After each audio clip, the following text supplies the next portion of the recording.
आगे बढ़ते हैं। जम्मू कश्मीर के पुंछ में पाकिस्तान की जानिब से LOC पर लगातार फायरबंदी की खिलाफ वर्जी हो रही है। पाकिस्तान जानबूझकर सरहद के करीब गांव में रिहायशी मकानों को गोलीबारी का निशाना बना रहा है। शाहपुर में तकरीबन 150 मोर्टार दागे गए, रिहायशी मकान बुरी तरह तबाह हुए।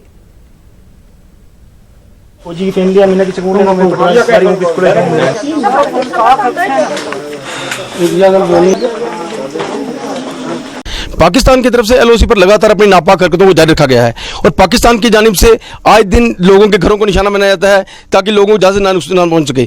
पुंछ का शाहपुर गांव ऐसा है जहां पर पिछले कई दिनों से पाकिस्तान लगातार गोलाबारी कर रहा है और इस गोलाबारी में कोई गाँव का कोई घर ऐसा नहीं है जहाँ पर नुकसान ना हुआ हो। आज लोग इतने मजबूर हैं कि लोगों को रहने के लिए गाँव में जगह नहीं बची है। लोगों का बुरी तरह नुकसान हो चुका है।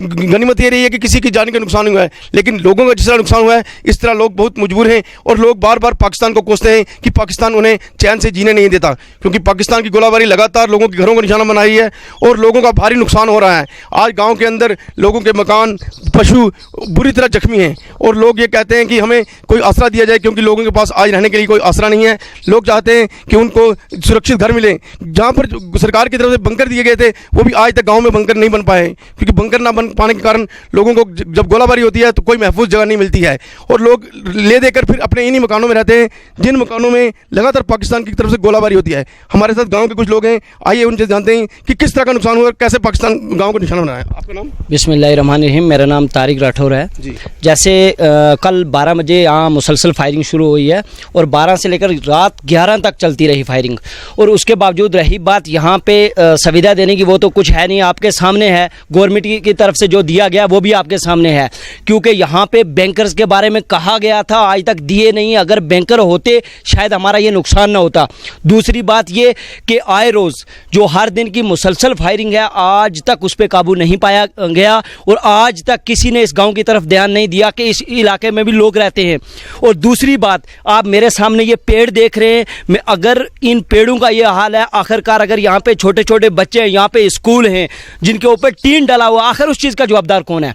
और रही मैं एक दूसरी बात बता दूँ, जो बैंकर का कहा गया है शाहपुर के अंदर आज तक जो कम बैंकर कंप्लीट हुए हैं वो भी पूरी तरह कंप्लीट नहीं हुए हैं, उनका भी काम चालू है।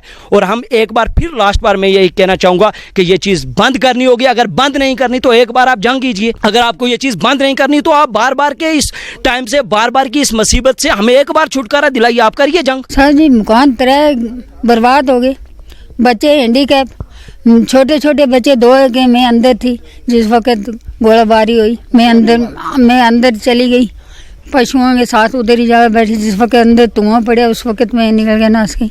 फिर बाद में आके देखती हूँ पूरा मकान 3 ही बर्बाद हो गया। घर वाला फौत हो गया भाई, बच्चे हैंडीकैप हैं। हाँ, कोई और है ही नहीं घर में, कोई रहने वास्ते जगह नहीं है, कोई जगह नहीं है। 3 ही मकान खत्म हो गए, जगह कहाँ है? भी क्या चाहते हो आप? फिर क्या चाहूँ? तो आपने देखा कि गांव के लोगों की एक ही बात है कि उन्हें रहने के लिए सुरक्षित जगह दी जाए ताकि वो अपना गुजर बसर आराम से कर सकें, क्योंकि पाकिस्तान की गोलाबारी उनको आराम से जीने नहीं देती। Munish Sharma, news 18 Urdu, LOC Shahpur Poonch. जम्मू कश्मीर से दफा 370 को हटाए जाने के 30वें रोज भी वादी कश्मीर के कई इलाकों में दफा 144 नाफिज है।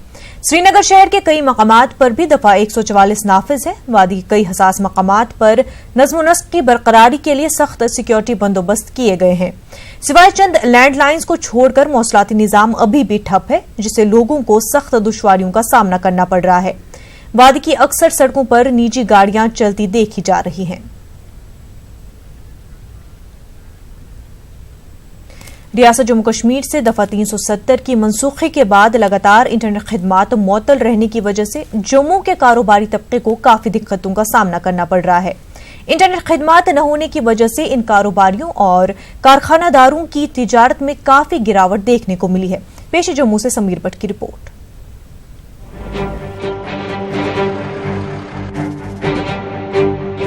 जम्मू के वेयर हाउस इलाके में अतुल खन्ना नामी ये थोक व्यापारी इस इंतजार में है कि कब शहर में इंटरनेट खिदमात बहाल हो ताकि वो एक बार फिर अपने कारोबार को बेहतर ढंग से बहाल कर सके।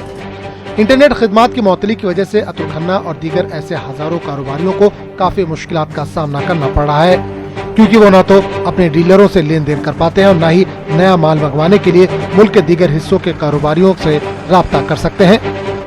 अतुल खन्ना का कहना है कि जब से रियासत में इंटरनेट खिदमत मुअत्तल की गई है तब से इनका कारोबार ठप होकर रह गया है। कम्युनिकेशन बिल्कुल ठप है और जम्मू में भी नेट तो बंद ही है, तो काफ़ी प्रॉब्लम आ रही है। जैसे हम अपने व्यापारियों को कम्युनिकेट नहीं कर पा रहे पेमेंट्स के लिए और नए फ्रेश ऑर्डर्स के लिए। अब वो पुराना ज़माना है, अब वो वहाँ से लेटर्स लिख के भेज रहे हैं, हम यहाँ से भेज रहे हैं, जो कि मैं नहीं समझता आज के दौर में कोई वो इफ़ेक्टिव है। हमारी जो ट्रांसपोर्ट श्रीनगर के लिए जाती थी, जो गाड़ी हमारी 2 दिन के लिए जाती थी, वो आज हमें पता ही नहीं लगता और कहाँ पे गाड़ी पहुँची है कहाँ पे नहीं। कम्युनिकेशन नहीं होने के कारण हमारी जो सप्लाई लाइन है वो काफ़ी ठप हो गई है। इंटरनेट खिदमत मुअत्तल रहने की वजह से कारोबार पर भी काफी बुरा असर पड़ रहा है और कारोबारी इस सूरत हाल से काफी परेशान है। कारोबारी अफराद का मानना है कि इस खिदमत की मुअत्तली से रोजाना करोड़ों रुपए का खसारा हो रहा है। जम्मू के इन कारोबारियों का सरकार से मुतालबा है कि इंटरनेट खिदमत को बहाल करने के साथ साथ वादी कश्मीर के हालात को बेहतर करने के लिए कदम उठाए जाए। गवर्नमेंट से ये रिक्वेस्ट है भी आपके चैनल के माध्यम से भी इस पोजीशन को थोड़ा सा ठीक करिए, क्योंकि इंटरनेट को भी थोड़ा सा धीरे धीरे छोड़िए ताकि व्यापारी वर्ग को राहत मिले और कश्मीर का जो भी व्यापार है वो स्मूथ से चले और उससे जम्मू कश्मीर के या जम्मू के व्यापारियों को भी कोई दिक्कत ना आए, क्योंकि जम्मू का बहुत सारा व्यापार जो है वो कश्मीर के ऊपर डिपेंड करता है। जाहिर सी बात है, टेक्नोलॉजी के मौजूदा दौर में इंटरनेट खिदमत की मुअत्तली से हर सेक्टर को नुकसान हो रहा है। रियासत में इंटरनेट की बहाली जहां जम्मू के कारोबारियों के लिए जरूरी है, वहीं इस खिदमत की वादी में बहाली कारोबारी तबके के लिए सूदमंद साबित होगी। जम्मू से न्यूज़ 18 उर्दू के लिए समीर भट्ट की रिपोर्ट।